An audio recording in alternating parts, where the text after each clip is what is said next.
el programa del barelense. Mi paciencia llega hasta el final. Busco un lugar libre de ellos. Debe haber un mundo de verdad. Basta de boludos. ¿Qué tal? ¿Qué tal? Muy buenos días. Bienvenidos a esta nueva emisión de Periodismo con Sentido. No vamos a hablar de la coyuntura. Vamos a hablar con algo tan particular que creo que a cualquiera que se preocupe por pensar la realidad no le pasa desapercibido. Son épocas raras, ¿no? Son debates raros lo que uno puede conocer, ver, leer en las redes, en los medios. Y esto me lleva a pensar lo siguiente, ¿no? ¿Ustedes se acuerdan de cuando discutíamos con el vecino en el almacén y después cada uno se iba a su casa y la discusión moría ahí? Se iba el tipo, vos te quedabas con la última palabra o te la guardabas y a la noche te tomabas un vino y se te pasaba. Bueno, esa época se terminó y no la terminó ningún político, ni ningún dictador. La terminó un aparato que hoy, a esta hora, usted tiene en el bolsillo o apoyado en la mesa de luz. El celular. Porque el celular dejó de ser una herramienta, pasó a ser un formato de pensamiento, una fábrica de idiotas. Y lo digo con todo el cariño y toda la bronca, porque el idiota no es el que no sabe, no estamos hablando de un ignorante, estamos hablando de un idiota. El idiota es el que, teniendo toda la información del mundo, elige el eslogan, el grito, el tweet, el video de 10 segundos, pero no lo elige por vago, lo elige porque el aparato está diseñado para que cualquier cosa que quieras pensar con un mínimo de complejidad, con 2 comas, con un depende, quede sepultado bajo 500 comentarios de gente que ni leyó lo que compartiste. Bienvenidos a la era del idiota. Siéntense, saquen el mate o el café.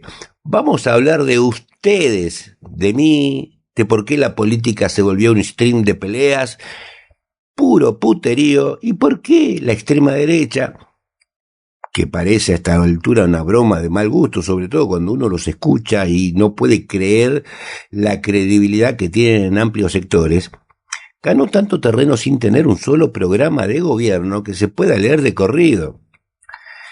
Arranquemos con lo básico. ¿Qué pasó en estos últimos 10, 15 años? Pasó que la economía de la atención descubrió un negocio redondo. Mientras más tiempo tengas el ojito pegado a la pantalla, más guita facturan las plataformas Meta, TikTok, X, la que quieras. El algoritmo no tiene ideología, pero tiene un hambre feroz de rendimiento, de rentabilidad.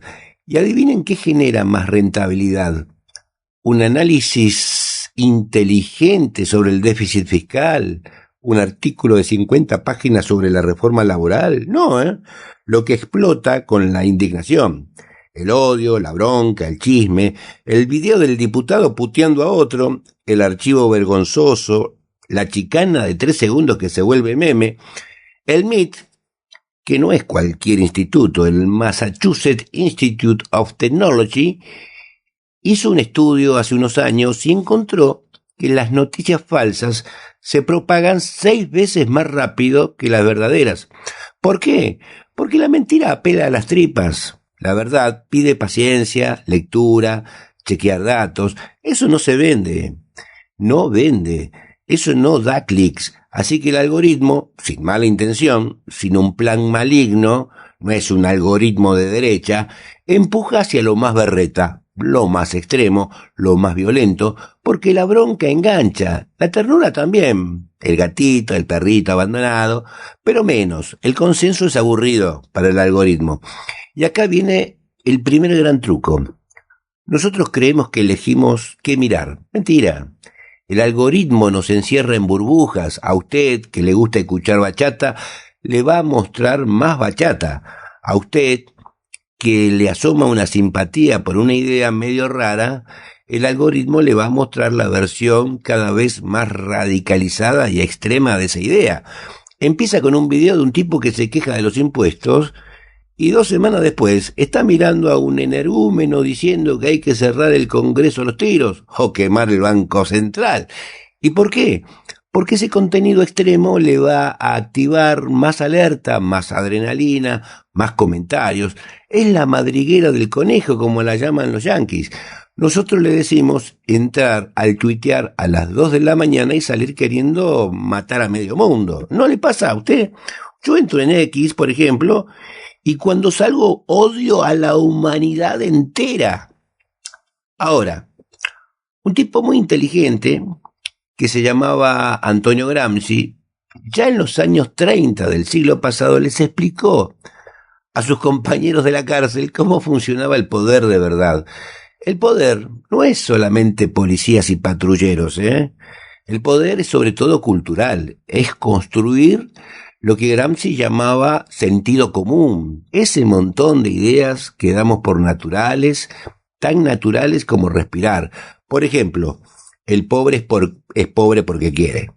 Esa frase no es natural, es política, pero la repetimos tanto que parece verdad, ¿no? Bueno, la novedad del siglo XXI es que la construcción de ese sentido común pasó a ser digital y dejó de tener un relato único, una gran historia nacional u universal, para transformarse en un montón de relatos fragmentados, mini sectas, grupitos de WhatsApp. La nueva derecha entendió esto muchísimo antes que la centroizquierda, y ni hablar de la izquierda. Mientras nosotros seguíamos discutiendo en asambleas presenciales con el orden del día impreso, ellos ya estaban financiando granjas de trolls. Y lo digo sin paranoia, está documentado. Rusia, con la Internet Research Agency, seguramente lo leo mal, pero no soy inglés, de San Petersburgo, no inventó la mentira, inventó la guerra psicológica masiva. Creaban cuentas falsas en todos los extremos, financiaban a los progres radicales y a los nazis, no porque les importara ganar un debate, sino para romper el centro, para que ya no fuera posible el diálogo, para que la confianza en las instituciones se fuera al carajo. Y en ese vacío, la extrema derecha aparecía como la única que pone un poco de orden.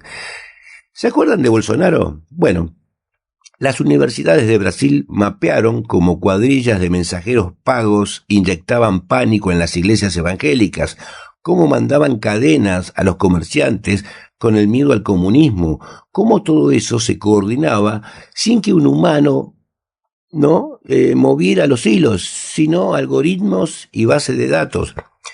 Pero el caso más escalofriante, porque nos tocó más cerca, fue Cambridge Analytica. Esos tipos robaron datos de millones de personas en Facebook y usando una prueba psicométrica, clasificaron a la población por sus miedos. A los neuróticos, a los ansiosos, a los que le tenían miedo a los inmigrantes, les mandaba publicidad hecha a medida. No propaganda genérica, publicidad que explotaba exactamente la fobia que tenían. Así ganó el Brexit, separar a Gran Bretaña de Europa. Así ganó Trump la primera vez. Así se construyó la mayoría electoral. No por un proyecto de país, ¿Se acuerda? Hubo un tiempo en que nosotros, para votar, preguntábamos por las plataformas partidarias. ¡Ja! ¡Qué ilusos!, ¿no? Hoy es suma algorítmica de odios particulares. Y después nos preguntamos por qué nuestra política local parece un programa de chimentos. Mira el Congreso hoy. Ya no se debate una ley con argumentos, Se debate con el fragmento de video que va a salir en los noticieros o en el TikTok del partido. El diputado no discute con el diputado de enfrente. Discute con su propia audiencia, con su propia tribu digital. Los gestos, los gritos, las agresiones no están pensadas para convencer al otro, sino para alimentar el chip. Eso es la era del idiota, el parlamento convertido en un stream y la ley convertida en un hashtag. Humberto Eco, otro sabio de esos que hacían falta, dijo algo que hoy parece una profecía. Las redes sociales le dieron el derecho al pataleo a legiones de idiotas que antes solo hablaban en el bar después de 2 vinos. Antes, ese tipo se quejaba con los amigos, se descargaba y después se iba a dormir.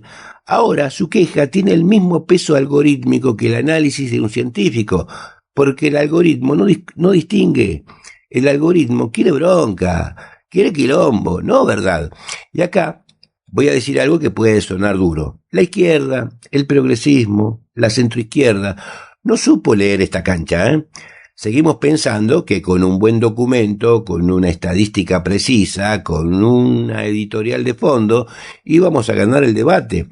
Pero el debate ya no es en el diario, es en el reel. No leemos más de 3 líneas y los nuestros siguen escribiendo sesudos informes que nadie va a pasar del primer párrafo. Entonces, ¿estamos condenados? ¿Es un callejón sin salida? ¿Vamos a vivir para siempre en la era del idiota, gobernados por los que mejor manejan el odio en cámara rápida? No diría que estamos condenados, pero hay que hacer 2 o 3 cositas de fondo. La primera, hay que entender que el problema no es la tecnología. La tecnología no es mala por sí misma. El problema es de quién es, quién la controla y para qué fue diseñada. Las plataformas actuales están diseñadas para maximizar la atención publicitaria y eso nos lleva a la polarización extrema. No hay otra salida mientras el negocio sea el enganche, ¿eh? Por eso, la primera pelea es política. Hay que disputar los algoritmos. Así como el Estado financia la televisión pública o la educación pública, debería financiar infraestructura digital pública, redes sociales soberanas, sistemas de recomendación que privilegien el debate, no el grito. Suena a utopía, parecería más fácil la revolución socialista, pero hace 30 años también sonaba a utopía tener internet gratis en las plazas. Segundo, la escuela. La escuela pública tiene que dejar de enseñar a usar Word y empezar a desarmar una operación de prensa, pensamiento crítico que le dicen, ¿no? Alfabetización mediática, cognitiva, que los pibes sepan qué es un bot, qué es un sesgo, por qué el algoritmo les muestra eso y no lo otro. Si no educamos para la sospecha inteligente, el idiota lo forman en TikTok en 15 minutos.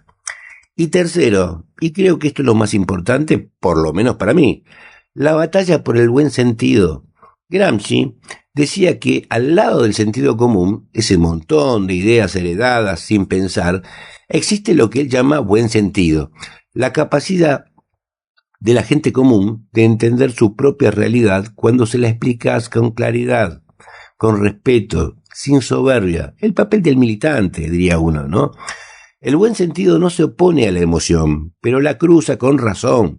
El buen sentido es lo que hace que un laburante sepa que el patrón no le aumenta porque no quiere, no porque no pueda. Ese buen sentido está ahí, dormido, bajo la capa de bronca y eslogans. No lo vamos a despertar con discursos de media hora, pero tampoco con tweets de 10 caracteres. Lo vamos a despertar con otros formatos, con otras redes, con otros afectos, contando historias, bajando a la calle y, sobre todo, recuperando una vieja herramienta que la política parece haber olvidado, la conversación, la de verdad, la que mira a los ojos y admite que el otro puede tener razón en